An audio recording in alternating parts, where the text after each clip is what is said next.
નમસ્કાર. સમગ્ર શિક્ષા રાજ્ય કચેરી ગાંધીનગર તરફથી હું કાઉન્સિલર નિકી પટેલ આપ સર્વનું હાર્દિક સ્વાગત કરું છું.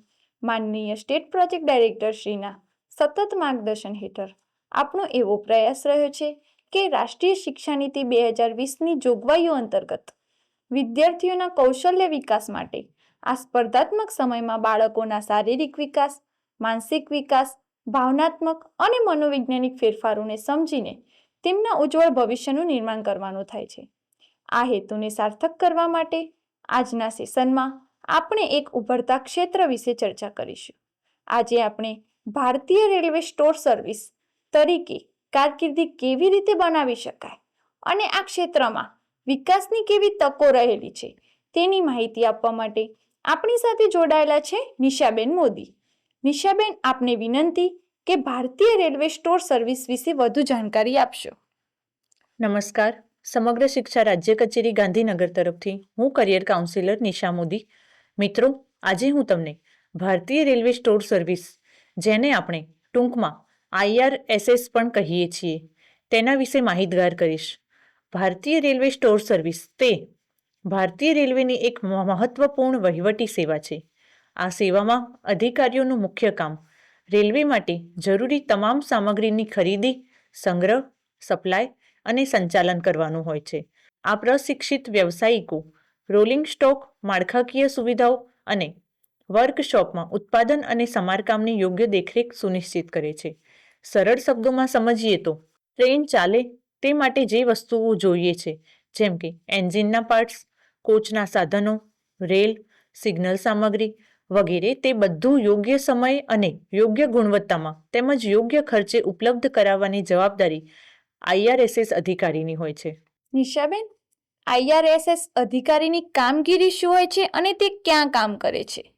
IRSS અધિકારીઓની મુખ્ય કામગીરીની વાત કરીએ તો રેલવે માટે જરૂરી સામગ્રીને ખરીદવી, સ્ટોરમાં સામગ્રીને સાચવવી, સ્ટેશન, વર્કશોપ અને શેડને સામગ્રી પૂરી પાડવી, તેમજ ખર્ચનું નિયંત્રણ કરવું અને બચતનું મેનેજમેન્ટ કરવું. સપ્લાયર્સ અને કોન્ટ્રાક્ટ મેનેજમેન્ટની કામગીરી કરવાની રહે છે. તેથી IRSને રેલવેની મહત્વપૂર્ણ સેવા કહેવામાં આવે છે. અને તે ક્યાં કામ કરે છે તેની વાત કરીએ તો ભારતીય railway, railway divisional, zonal railway મુખ્યાલય, રેલવે વર્કશોપ અને ફેક્ટરીઓમાં, પ્રોડક્શન યુનિટ્સમાં અને રેલવે સ્ટોર્સ ડેપોમાં તેઓ પોતાની ફરજ બજાવે છે. તો નિશાબેન, IRSS અધિકારી બનવા માટે જરૂરી વ્યક્તિગત ગુણો કેવા હોવા જોઈએ? IRSS અધિકારી બનવા માટે વ્યક્તિની અંદર સૌપ્રથમ આયોજન અને મેનેજમેન્ટની ક્ષમતા હોવી જોઈએ. ત્યારબાદ નિર્ણય લેવાની ક્ષમતા, જવાબદારીની ભાવના હોવી જોઈએ અને સાથી કર્મચારીઓને યોગ્ય માર્ગદર્શન આપી યોગ્ય પ્રેરણા આપી શકે, તેમજ ટીમવર્ક અને નેતૃત્વ જેવા ગુણો જરૂરી છે. નિશાબેન, તો IRSS અધિકારી બનવા માટે શૈક્ષણિક લાયકાત કેટલી હોવી જોઈએ અને તેની પ્રોસેસ શું હોય છે? IRSS અધિકારી બનવા માટે સૌપ્રથમ વિજ્ઞાન કે વાણિજ્ય પ્રવાહમાં ધોરણ 12 પાસ જરૂરી છે.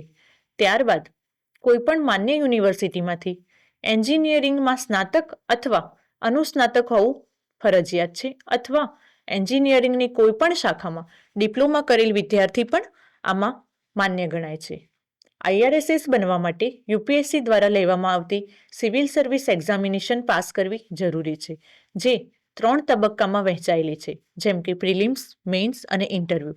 આ 3 તબક્કામાં ઉત્તીર્ણ થઈને ત્યારબાદ મેરિટ અનુસાર પસંદગી આવે છે અને પસંદગી બાદ અંતે નિમણૂક કરવામાં આવે છે. તો નિશાબેન, IRSS અધિકારીનું માસિક વેતન કેટલું હોય છે અને તેમાંથી પ્રગતિના અવસર મળી રહે છે? હા, IRSS અધિકારીનું માસિક વેતન સરકારશ્રીના પગાર પંચ મુજબ હોય છે અને અત્રે પ્રગતિના અવસરની આપણે વાત કરીએ તો તેમાંથી તબક્કાવાર પ્રગતિના અવસરો મળી રહે છે, જેમ કે આસિસ્ટન્ટ મટીરિયલ્સ મેનેજર, ત્યારબાદ divisional materials manager, senior divisional material managers, chief materials manager, principles materials manager, general manager અને સભ્ય સરકારની સચિવની સમકક્ષ આ પ્રકારના પ્રગતિના અવસરો મળી રહે છે. આ સાથે તમે સરકારી જાહેરાત દ્વારા પરીક્ષા ઉત્તીર્ણ કરીને પણ આ વિવિધ પદવીઓને મેળવી શકો છો. નિશાબેન, શું IRSS અધિકારી બનવા માટે શિષ્યવૃત્તિ કે કોઈ યોજનાનો લાભ મળી શકે છે? હા, શિષ્યવૃત્તિની વાત કરીએ તો રાષ્ટ્રીય શિષ્યવૃત્તિ પોર્ટલ scholarship.gov.in અને શૈક્ષણિક લોન મેળવવા માટે પીએમ વિદ્યાલક્ષ્મી પોર્ટલથી માહિતી મેળવી શકો છો. આ સંદર્ભે વિદ્યાર્થીમાં પ્રશ્ન હોય કે અભ્યાસ ક્યાં કરવાનું થઈ શકે છે અને તેમાં સફળ થયેલા અધિકારીઓની સાફલ્ય ગાથા વિશે આપ આ વિડીયોના ડિસ્ક્રિપ્શન બોક્સમાંથી આપેલ કરિયર કાર્ડની લિંક પર ક્લિક કરીને વધુ માહિતી મેળવી શકો છો. ખૂબ સરસ નિશાબેન, આપે ખૂબ જ મહત્વપૂર્ણ માહિતી આપી. ધન્યવાદ.